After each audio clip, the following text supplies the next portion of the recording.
పితా, పుత్ర, పవిత్రాత్మ నామమున ఆమేన్. ఈరోజు దేవుని వాగ్దానం. అయితే వేదనలో నున్న వారికి ఇంకెట్టి విచారం ఉండబోదు. ప్రభువు పూర్వము సెబూలోను నఫ్తలి మండలములను అవమానమున ముంచెను. ఆయన తదుపరి దినములలో ఆ ప్రాంతములకు కీర్తిని తెచ్చును. సముద్రము ప్రాంతమును, యోర్దానుకు ఆవలి ప్రాంతమును, అన్యజాతి వారు వసించు గలిలయ ప్రాంతము వరకును గల ప్రదేశము కీర్తిని బడియును. చీకటిలో నడుచు జనులు గొప్ప వెలుగును చూచిరి. గాఢాంధకారము క్రమ్మిన తావును వసించు ప్రజల మీద జ్యోతి ప్రకాశించెను.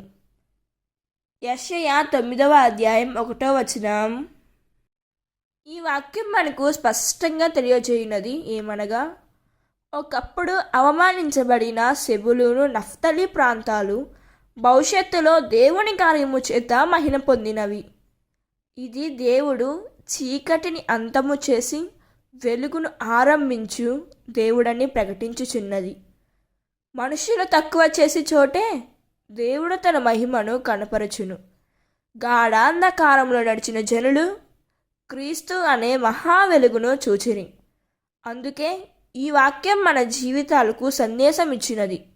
నిరాశ కాదు, దేవుని వెలుగు మన ముందున్నది. దేవుడు ఈ వాక్యం వింటున్న ప్రతి ఒక్కరిని దీవించునుగాక.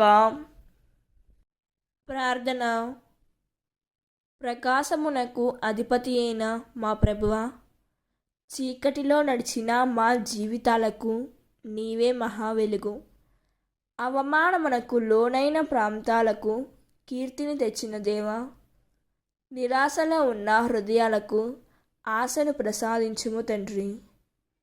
గాఢాంధకారము క్రమ్మిన మా మార్గాలలో నీ జ్యోతి ప్రకాశింపచేసి సత్యము, న్యాయము, సమాధానంలో నడిచే కృప మాకు దయచేయమని యేసుక్రీస్తు నామములో అడిగి వేడుకుంటున్నాం తండ్రి. Amen. God bless you.